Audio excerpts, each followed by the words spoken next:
Loretta Alabon's here, and on today's Words and Music, we speak to Shinedown's founder and lead vocalist Brent Smith. Now, Shinedown is an American rock band from Florida, released 6 records, selling 10 million albums worldwide. Hi, Brent. Hi, how are you today? I'm doing fine, and how about yourself?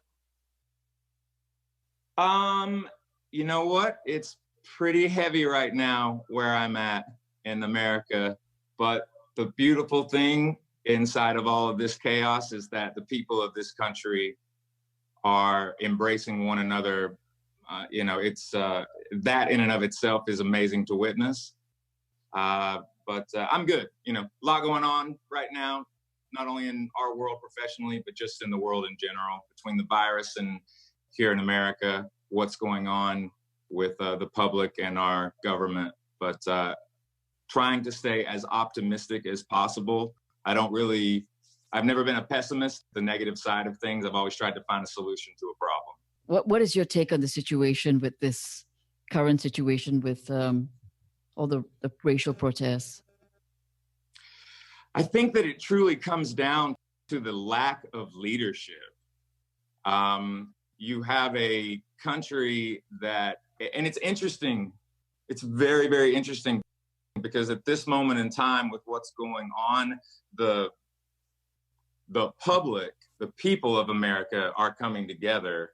And that is the most important element in all of this, because our Constitution says on the front page, it's the biggest lettering on the Constitution. It says, "We, the people." And this is a democratic and this is a democracy in the United States. I think what's going on is you have an element of an unknown virus that not just in America, but the entire world literally had the rug ripped out from underneath all of us in a very violent way, in a very quick way too. And now you see 20 weeks later in this, where the media is changing their stories even more in the last 72 hours because of just what is going on. I so wish that it did not, that it wouldn't have taken something as barbaric as what happened to George Floyd to completely turn and twist the narrative back on people's human rights. But a week and a half ago, with the lockdown and everybody just being inside, everyone being confused, having no plan, reintroduced to each other, being told to just stay away from one another for the better part of the last 3 months with really no end in sight. People, everything is about social distancing. Stay away from one another. Stay inside. As human beings, that's not what we're supposed to do. We're not supposed to, shelter inside and stay away from each other. We want to be with each other. I've often said that human beings are at our best when we need each other. And that couldn't be any more apparent than right now, only, in regards to what is going on in government right now and how there is a massive divide between the government and the people of the U.S. But the same rule applies to the virus. 3 months ago, I had no idea what the coronavirus was. I didn't understand what COVID-19 was or is. I had never heard the term social distancing. I began to educate myself on what it actually means and what was actually going on. And, inside of that, we're working with an incredible organization called Direct Relief, which is working all over the world to help the medical and the scientific community, these men and women that need resources on the ground during times of crisis. That word is being used so much, not just, so much, not only in America, but globally. Like it's a crisis because and I'm not speaking for any other country. I'm only speaking for, the US when it comes to the lack of leadership, the lack of having a plan. But the beautiful thing that's going on and the empowering part of what is being pushed forward in front of all of our leaders is that, you know, people from all walks of life, from different backgrounds, ethnicities, the color of your skin is irrelevant. It's about who you are inside. And it should always be about that. No matter what, it should always be about the character. It should always be about the individual inside. Man, woman, we're on this planet together. Not only do we need to take care of each other, we need to take care of the planet itself. But I am beside myself the lack of leadership that is being presented to this country right now. But you know what? I'm watching the people take that, and I'm seeing a lot of leaders starting to rise up in the communities all over the world right now, especially in the United States. You know, the people are taking it back and they're making their voices heard. And for the most part, they're trying to do it in a civil way.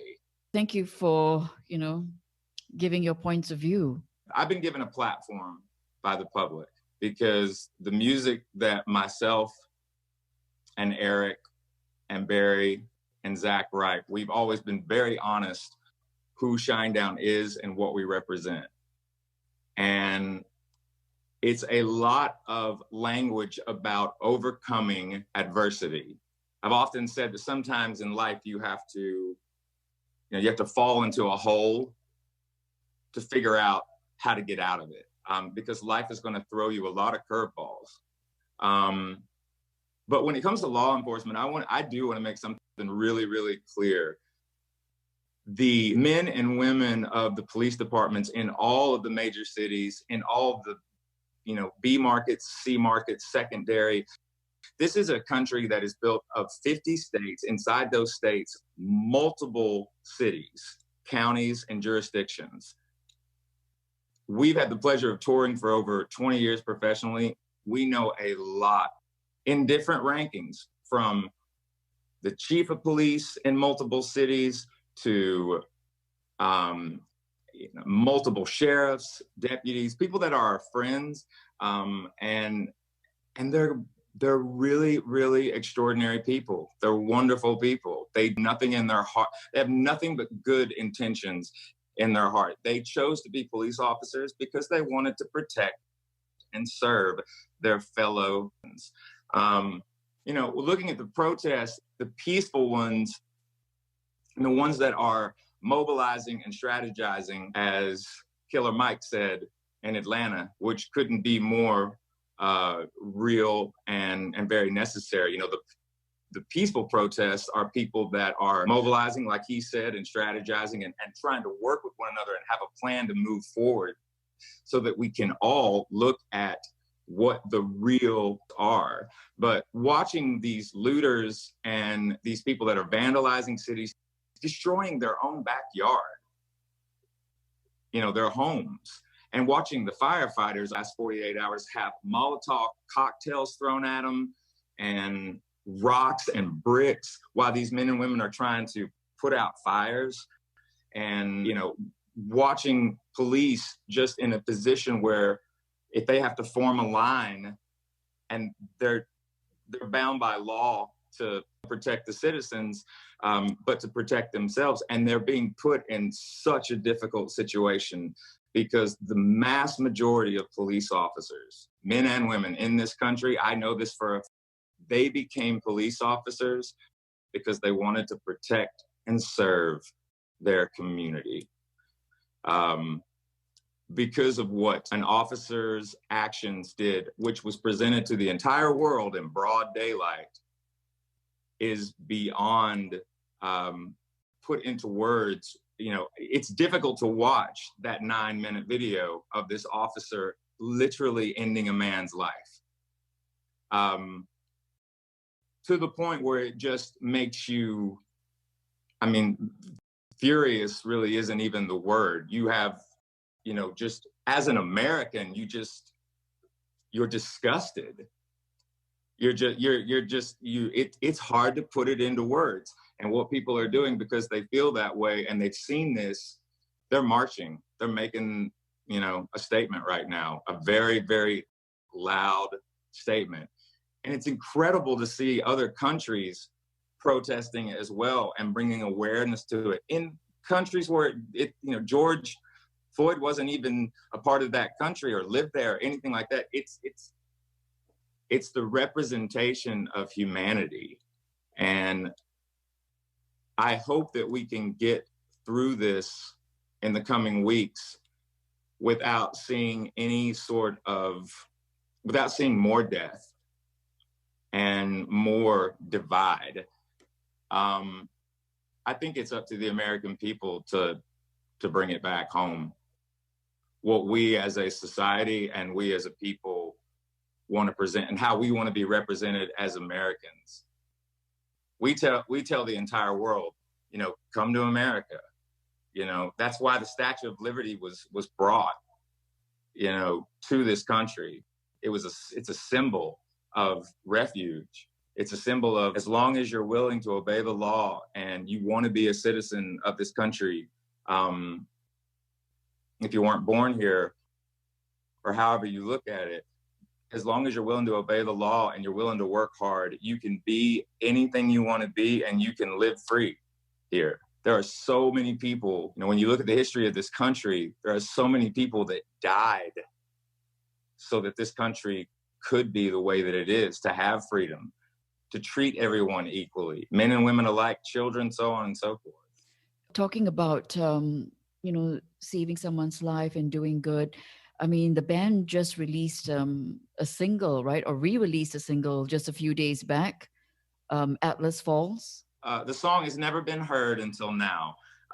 It's such a long story, and I really appreciate you giving me time today. Well, I do need to tell you that when I saw this come across my email a couple of days ago, and I was so elated to see Singapore, because I was just like, that's all. That you're the very first person that I've ever spoken to in Singapore, and I love the culture and the band. I'll just put it to you, very, very straightforward. We can't wait for the opportunity to play your incredible country. And it will happen. It will happen. Listen, it's gonna come back. I know that people are. I think if you were to ask the population on the planet, and this has actually already been being done, it has been done in the last 3 months.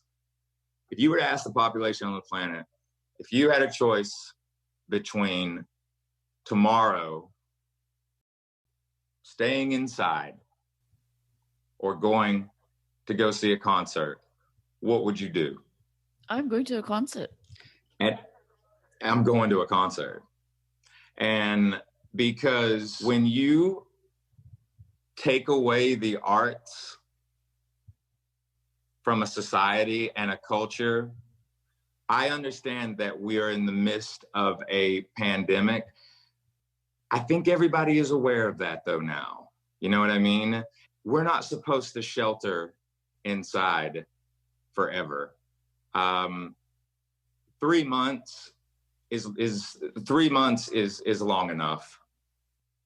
And we need to be very respectful how we re-enter live music industry, sporting events also, anything in the arts or entertainment, how these buildings are presented, how they're laid out, obviously from a sanitation, from a health perspective, by doing the lockdown, save a lot more lives, 100%, 100%.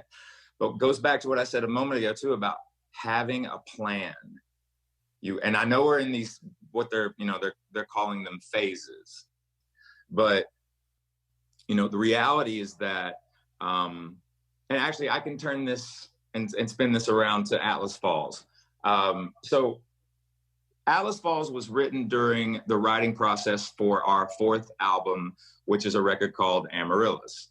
We write a lot of songs when we're in the writing phase for a record. We don't really do demos anymore. That's that's just a term that we've never really used, because when we write a song, we're very lucky that because we have so many teachers over the years and we work with a lot of great producers and a lot of great engineers, male and female, that we're able to, once we write a song, we can get it into a record form.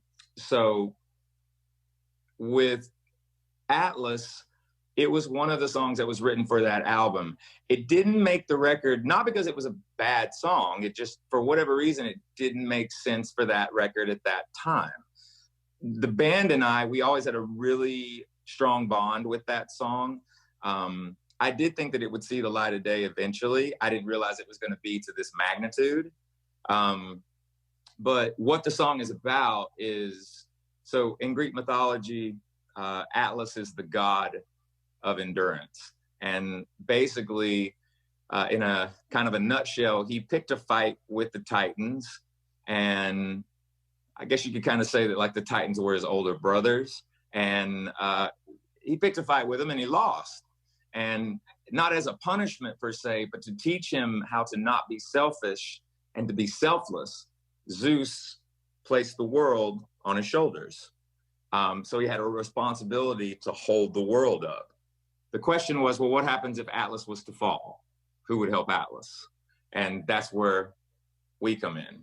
Because once again, human beings, we are at our best when we need one another. And it is about the lifting and the uniting of, you know, all people around the world. The song is really a symbol of, if you were on your own in a certain situation, you may not be able to achieve what you're going after. But if you have people and family and friends to help you in these situations, we firmly believe that there's nothing that you can't accomplish if you work together. During the pandemic and finding out exactly what was going on, I know nothing about what's going on. And I was in California with Zach Myers, our guitar player, because we're releasing a double album this year, myself and Zach, a brand new Smith & Myers album. So it's 10 covers, like the first 2 EPs that we did, but this time it's also 10 original songs as well. And we were in the midst of recording that record when this happened. And so I just started to educate myself as into what was going on. You know, what is a coronavirus? What is COVID-19? And by doing that, I came across an organization called Direct Relief. This company has been around since 1948. They're based in Santa Barbara, California. They work with all 50 states, but they also work with over 100 countries. And their sole mission is to make sure that the people that are in the medical field, in the scientific community, that they have all the resources that they need on the ground during times of crisis to save as many lives as possible. So whether that is poverty, whether that is a natural disaster, whether that is a pandemic, what Direct Relief does is they ensure that there is always a team of people that mobilize and get into that affected area to try to get everything under control. And they were extremely instrumental in the beginning when everything was happening with, you know, hospitals being overloaded, with all of the essential care workers just not being prepared for everything. They were a company that was making sure that all of these men and women had the resources that they needed in order to save as many lives as possible. And they are constantly working around the clock. They were here before COVID-19. They'll be here after COVID-19 because that's what they do. They're the cavalry, you know? And so we were able to get in touch with them. I work with an incredible individual at the organization. His name is Samir. And what I wanted to do, with their permission, because we actually wanted to partner with them. And so what initially happened and how we put this together was we created a t-shirt with Atlas in mind and the symbolism of that. And with that, we created a link. So you can go to shinedown.com and you can look for the Atlas Falls shirt. You just click the link. All 100% of the proceeds of the shirt goes directly to Direct Relief. As of right now, we're approaching $400,000 that we've raised. And it's actually each day, even now, it's actually being ramped back up. And there's a lot of people just acknowledging the awareness of not only Direct Relief, but also, you know, Atlas Falls. And we wanted to put something out there that was a symbol of optimism, that was a symbol of not only humanity, but with all of the negative news that was on a daily basis, we were trying to push a narrative that was positive and to lift people up. And so far, it's working. And I think it gives people, when they hear the song, it gives people hope. The song was written 8 years ago. People have asked me, well, what did you do to change the mix or kind of make it sound more like 2020? Or did you change the lyrics? And I said, no, the song you hear today is the song that it was 8 years ago. So once again, I knew the song would see the light of day. I didn't realize it was going to be to this magnitude, but I have to put it back on the public, and I have to give all the credit to not only Direct Relief, but also to Shinedown Nation, because we have a very engaged audience, and they're just the most incredible fan base on the planet. And, you know, we're all in this situation right now together, and we have to overcome it, all of it. And it can be done. For sure. You know, Brent, I just want to, you know, like here in Asia, we're introducing Shinedown to audiences, you know, music lovers. Thank you. And I just want to, you know, go back to your early days, you know, with the band, Yeah, maybe you can just, Okay. you know, walk us through how the band came together, how you formed the band, how you put the band together. It's interesting. Once again, it's a very long story. I'll condense it, though. If I was to go all the way back to the very, very beginning of it, I was signed by Atlantic Records with a different band 20 years ago. And that band was given a deal. And after about 9 months of that, the band was dropped. But the A&R, who is a gentleman by the name of Steve Robertson, who's still our A&R to this day, he called me back 2 weeks later after we had been dropped. And I was in the middle of making a decision of whether or not, because I was born and raised in Knoxville, Tennessee. And I was either going to go to New York or I was going to go to Los Angeles, because I just couldn't, you know, the fact that we got signed in the first place out of Knoxville, Tennessee was pretty miraculous, because Tennessee, and especially in this area, you know, in the area of Knoxville, it's very, very country based, a lot of country music and what have you. It's not a lot of like Shinedown type bands. So, but it wasn't Shinedown in the beginning. So he called me back and he said, I want to sign you again. And I was like, I don't understand. And he said, I want to sign you to a development deal. And I didn't know what that meant. The development deal had really been created and put into motion by Ahmet Ertegun, who was the founder of Atlantic Records, who, while he was alive, I had the honor of being able to hang out with him quite a bit. And because one of my biggest influences in the world is Otis Redding and Ray Charles, Aretha Franklin, list goes on and on and on. And he is someone that found a lot of those artists. But anyway, getting back to the point. So the development deal meant I was going to be on a plane, in a car, on a train. He wanted me to write with as many songwriters as possible because he believed I was a songwriter. So he started to put me in front of tons and tons and tons of different people. I was writing, I mean, nonstop for 2.5 years and just working with so many different people. So, but it took about 3 years to create Shinedown. I never wanted to be a solo artist. I always wanted to have a band. It led me to Jacksonville, Florida, and which is where we formed Shinedown. And the first 2 records, it was just we were either in a studio or we were on a tour, and just going and going and going. Come to the end of the album cycle and the touring cycle for the second album, myself and Barry Kirch had to make a tough decision that 2 of the original members, we weren't going to be able to continue. together, because it just wouldn't have lasted. There was a lot of self-destructive elements going on. To the other two gentlemen, they know that we respect them very, very much, and we have always tried to be as respectful as possible when it comes to that. But if we would have kept going the way that we were, the band wouldn't have continued. Enter Zach Myers and Eric Bass, who I must say on every level, and Barry Kirch would agree with me, these two men completely, they saved this band. And by bringing these two individuals in now, 6 albums in, getting ready, in July 1st is when I leave to head to Charleston to be with Eric again.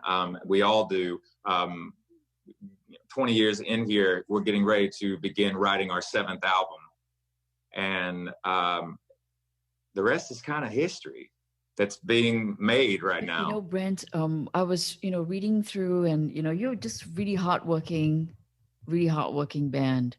And then, and I saw one of the bands that you toured with was Van Halen. Well, just so you know, there's a rumor mill going around right now that next year there could be a possibility of a Van Halen, Sam and Dave reunion. It's and people are like, this is not real, and I'm like, no, I know a couple of people that are tight in their organization that are like, no, man, I think it's gonna happen. So Van Halen was the very first tour where, at that time we did about 2 months with them, and we're the only opening band, completely unknown band, 30 minutes. That was our set time. And, what was great about that was all of the kind of rock and roll cliches, we were able to kind of live them a little bit. We were young. We were like in our very early 20s. And so it was a lot of fun. It really, really was. All 4 of them, I mean, Sammy was a sweetheart, and, Mike was amazing.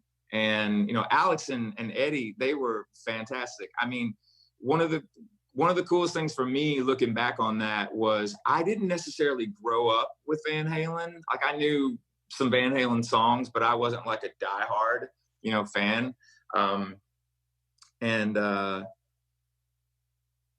Eddie, for some reason, we just kind of ended up hanging out with each other, a bit. I think it might have been because of that, because I wasn't like, all up in his business, you know what I mean? And like family, we had a lot of similar tastes in music and what have you. He would come in every day around 5 o'clock, and, if I was in catering or I was in an interview or a dressing room or something like that, you would hear like on the radio that he was kind of, he would be like, "Where's Brent?" And, so we would hang out, and he was just one of the coolest guys ever. But I mean, it was surreal because it was like our first tour, of that magnitude with a legendary band. But I'll tell you this, I 1000% became a diehard fan after that tour. So Guy was, I look at Eddie the most because he was so nice to me and just a cool hang. And, but all of them were nice to us. This unknown band, they didn't have to be cool to us, and they were so sweet and they were so nice, and the road crew was great, and learned a lot from them, The only thing that I can put that up against is when we did 44 dates in 2017 with Iron Maiden. And we were in the middle of just beginning the writing process for the Attention album. And then we had to kind of jump real quick and go do this tour. And I remember we came back from that tour, it was about 3 months. And it was just an incredible run.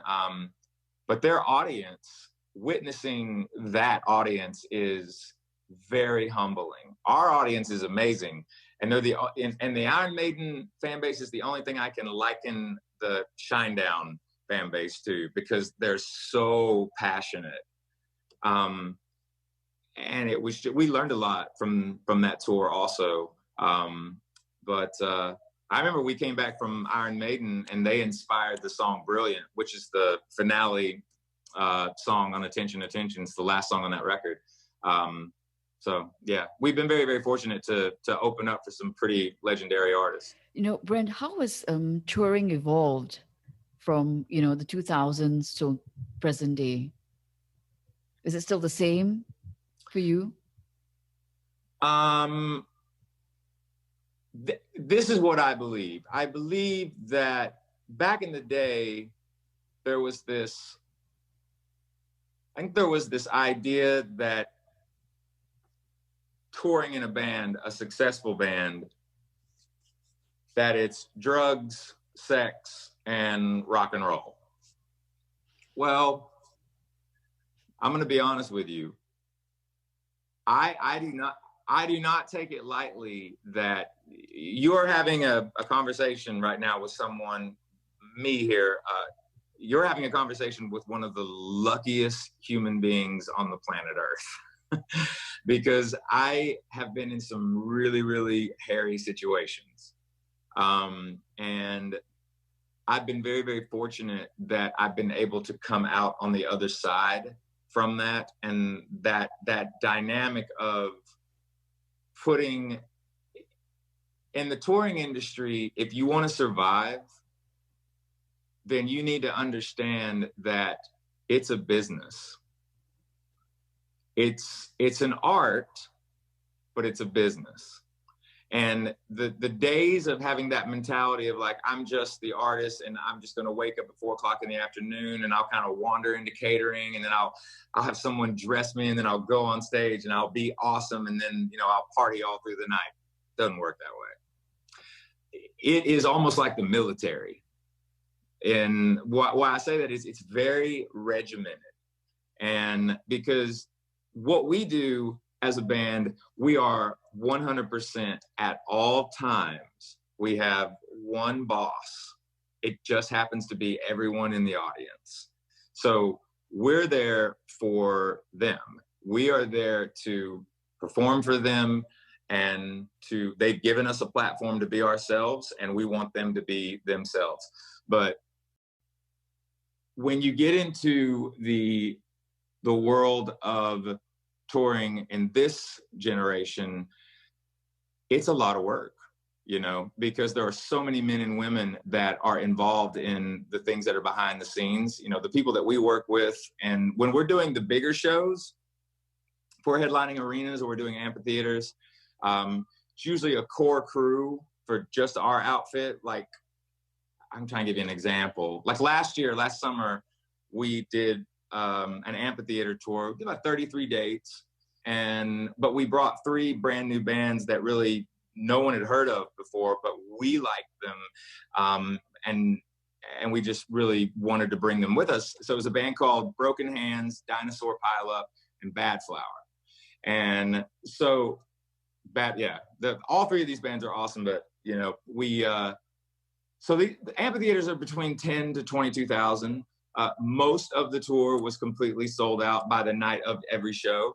But that core crew for us was 77 people we had on staff just for us. When you added the tour together, it was 122 people on the tour going every single night. And then when you added in the locals between riggers, security, concessions, everybody that was locally sourced for the venue, on a daily basis, we were responsible for close to 280 people a day. And so when you have something of that caliber, it has to run like a machine. It has to run with extremely, not only intelligent engineers. We don't use the term roadie out with our outfit. These men and women, they're engineers. These people are technicians, and they take a lot of pride in what they do. And it's definitely a family.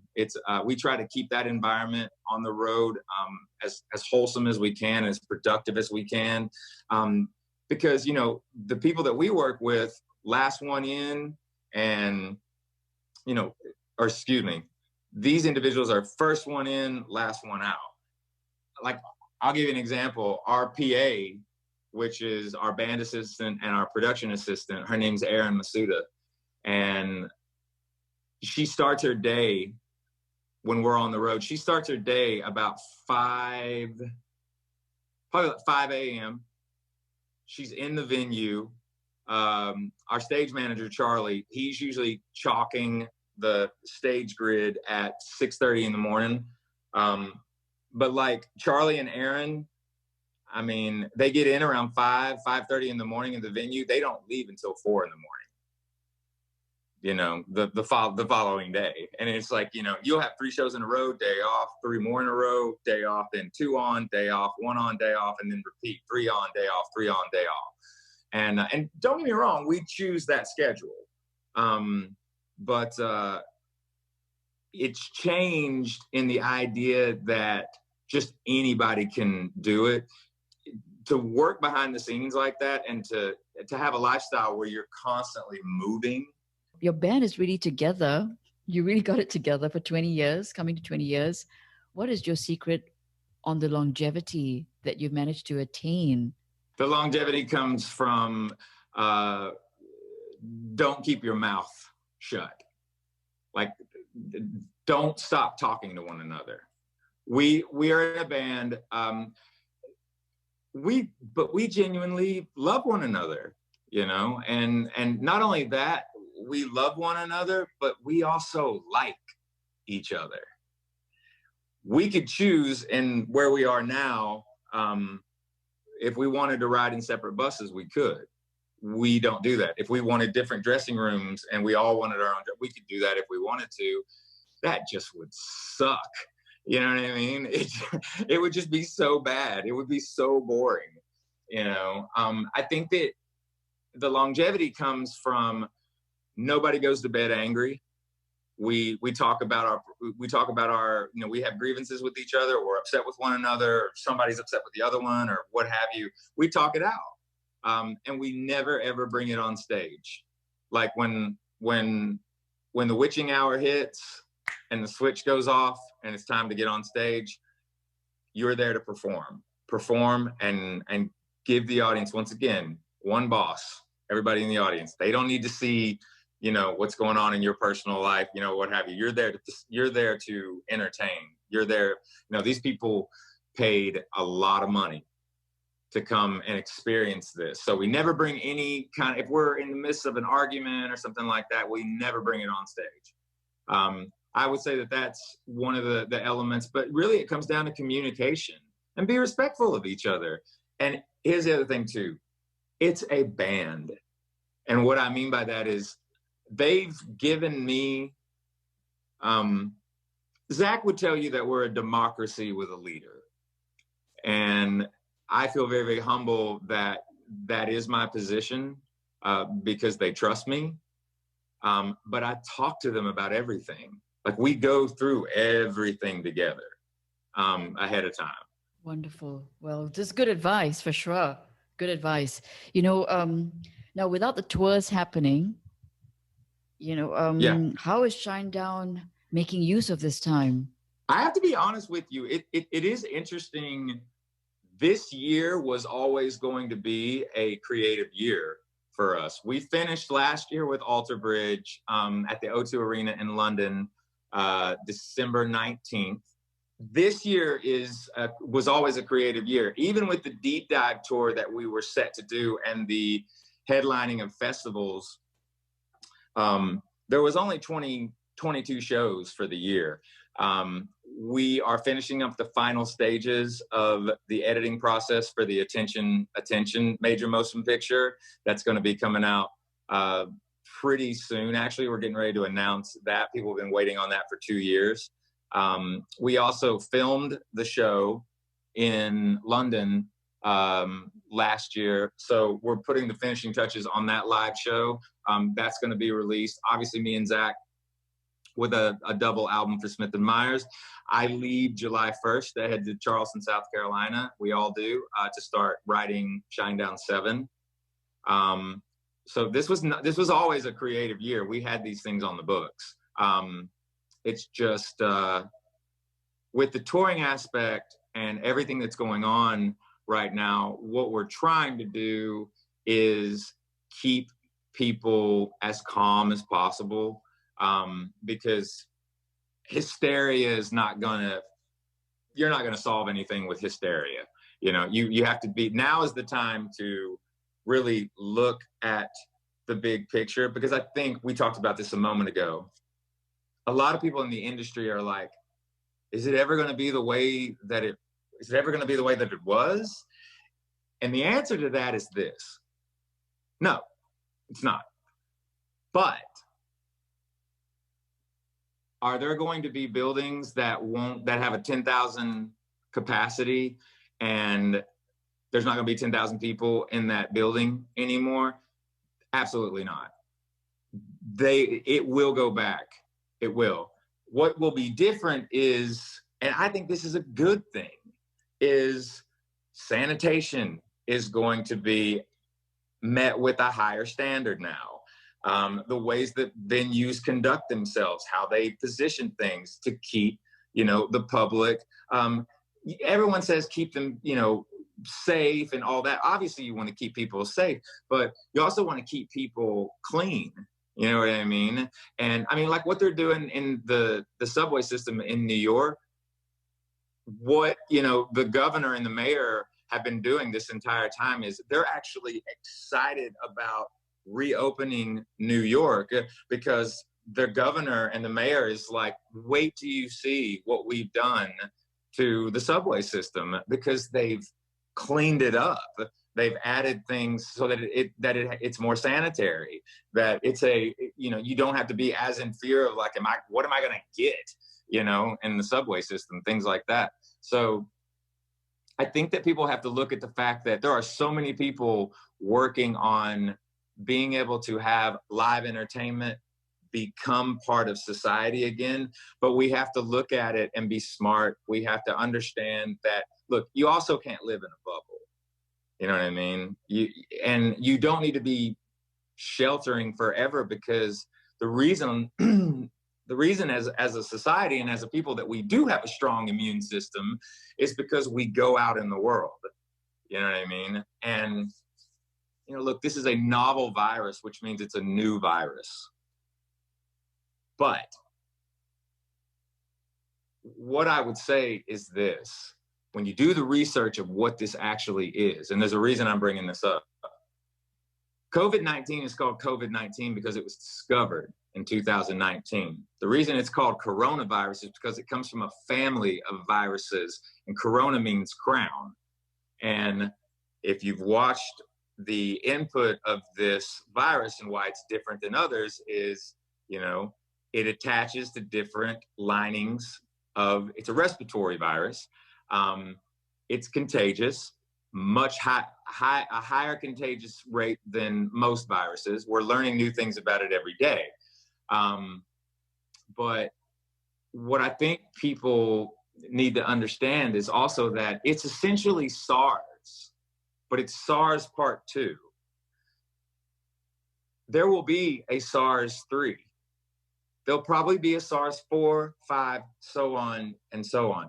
The reason I'm saying that is you can't hide from these things. We need to learn from what's happened.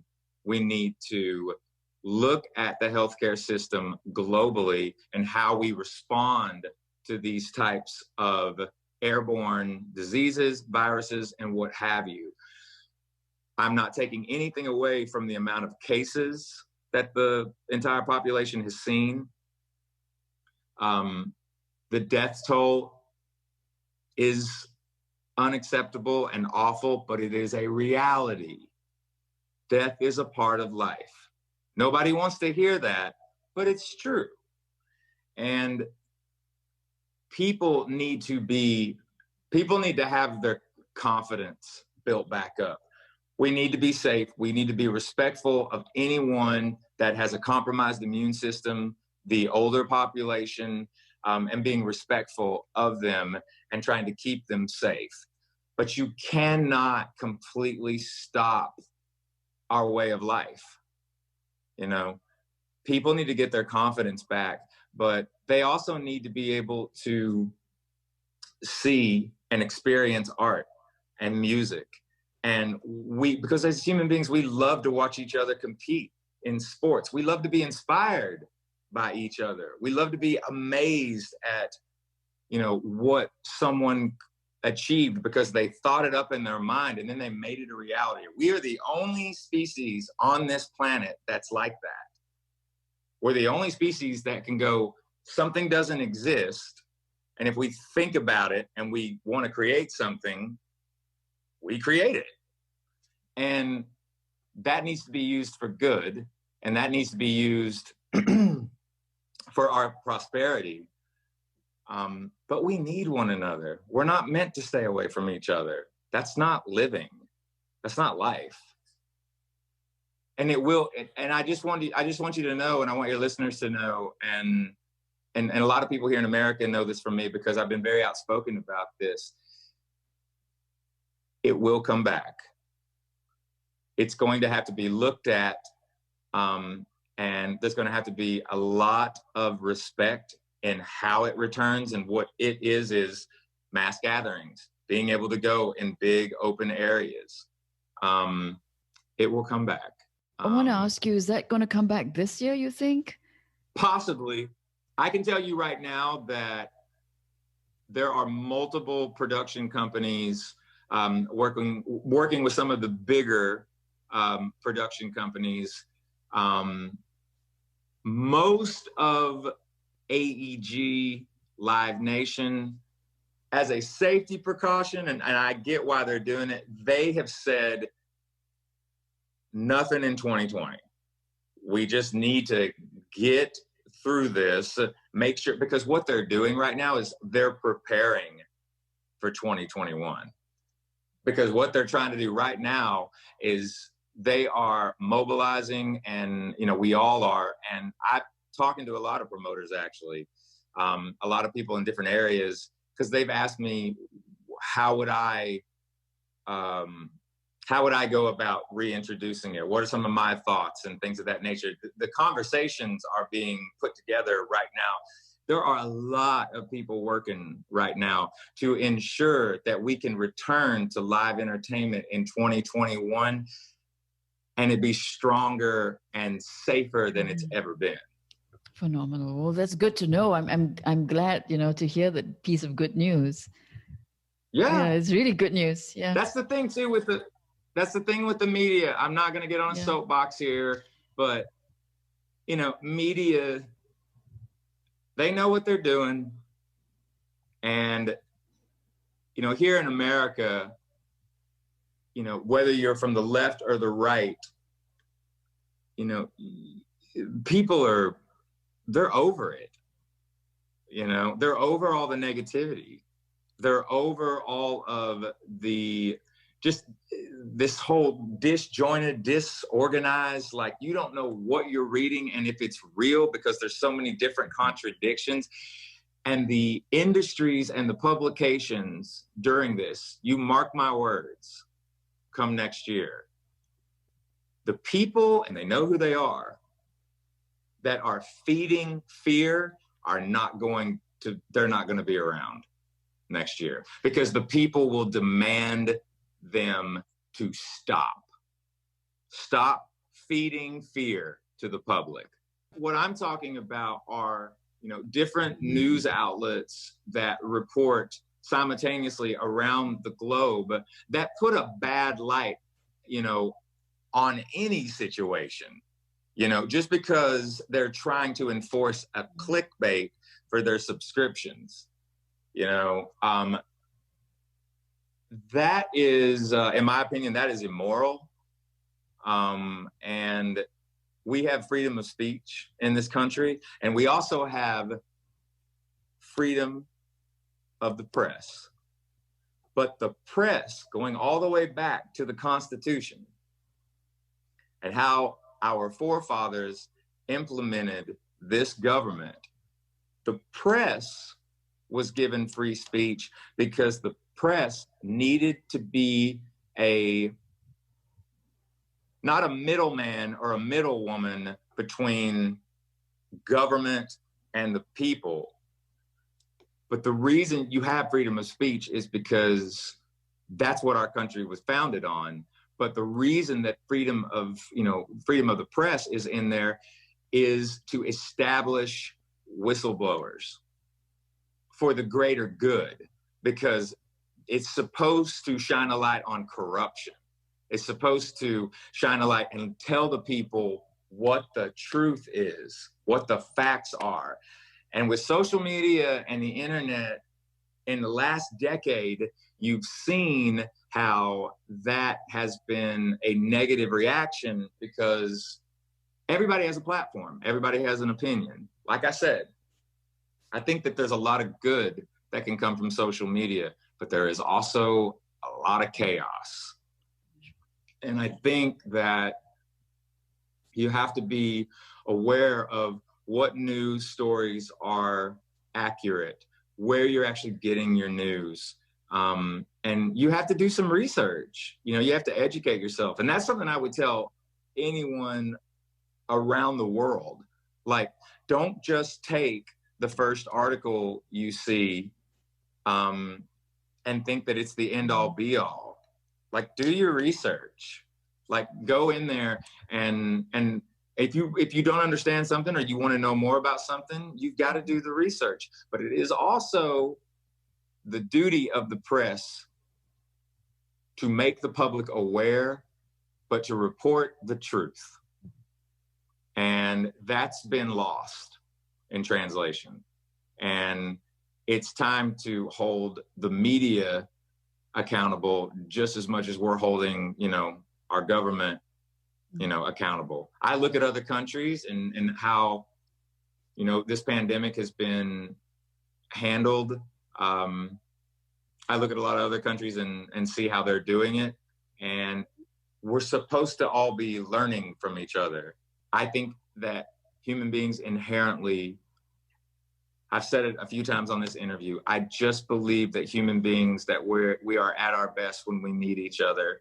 And that's being represented right now, all across the world, because the people, they do want to work together. The people do want to have a brighter day. The people want their confidence back. And the people want their world back. Yeah, for sure. And we all can, go out and, be normal again. Brent, we've got a few fan questions. So a fan by the name of Brendan, he wants to find out from you. Hey, Brent, my question would be, out of your collection of tattoos, which one means the most to you? Thanks. This one on the top of my hand, right here. So it says your pain is a gift.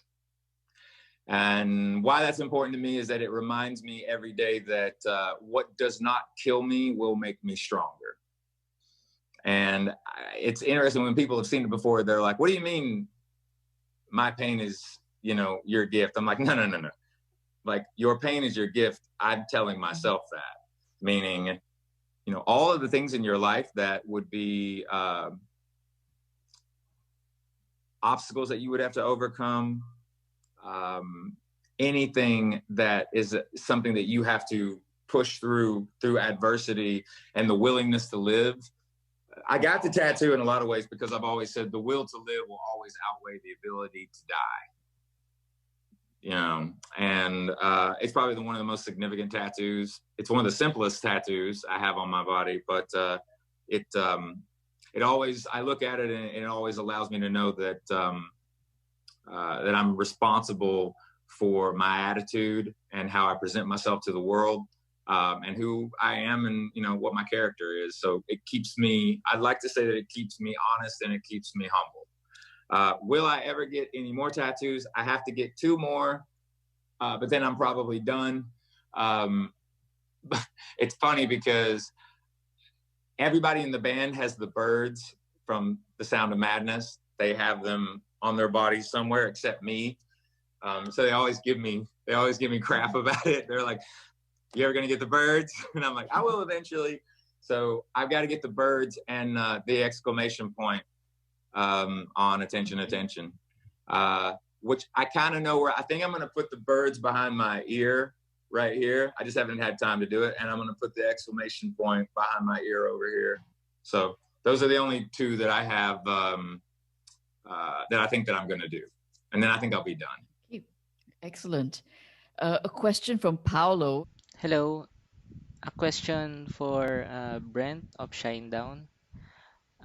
What is your inspiration in writing the song Monsters? And also, how do you maintain your voice quality, especially when doing live concerts? Thank you. So Monsters is all of Attention, the album is it's a story. It's not a quintessential concept record, but everything ties in to each other. Monsters inside the story, it's about those elements, the things that would cause you to, for me, it's addiction. And for me, it's alcoholism and drug abuse, because that's something that I've fought for many years. I've been clean since March 1st of 2016. I was clean ahead of that, all from the middle of 2011 to 2000 and the end of 2014. I was completely clean. I stopped doing drugs and I stopped drinking alcohol. At the time in 2011, I weighed about 222 pounds. I was extremely overweight. I lost 70 pounds from 2011 to 2012. And I began to make fitness a part of my life, and, learned how to exercise, learned how to eat right. But then I had a relapse in 2015. And so going into this record, fast forward into 2017, Monsters was my expression of, I know that for me, those pathways in my mind, like if I go out right now and I score drugs, I know exactly where that road will lead me. The road doesn't change. It's the same thing. Same thing if I was to go out and knock back 6 shots of whiskey, like bang, bang, bang, bang, bang, bang, bang, thinking that something good will happen after that. Because once again, those pathways in my mind are already paved. I've had to learn how to create new pathways. So the song is about that, those demons in you. And whether that's something in your life, like maybe, I don't know, if you have a gambling addiction, or you have issues with infidelity, or, you have a drug abuse problem, or just it's Monsters was written to not sugarcoat the fact that some people have another alter ego inside of them, that if you let that ego out of the cage, the only thing that part of you wants to do is kill you, because it's not there. Like that other guy that's in me that comes out when I do drugs and when I drink, that guy is trying to kill me. And so that's where that for me personally, that's where it comes from, by acknowledging the fact that my monsters are real and they're trained how to kill. And you have to keep them. I have to respect my monsters, but it doesn't mean I have to let them out. Wow, that's deep.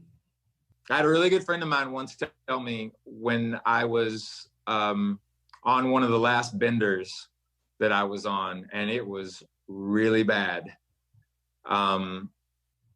She looked at me and said, "A lot of people depend on you." And I understood what she meant by that. She was trying to put it in perspective, because she knows how driven I am when I'm clean. She knows how focused I am and on point, and how I know how to lead by example. I always try to be the hardest worker in the room and surround myself with the same like-minded people. But I got it, light bulb went off when she said that, when she said, you are way more dangerous when you are clean and sober. So I stay clean and I stay sober. How do I keep my voice in check? I pray a lot.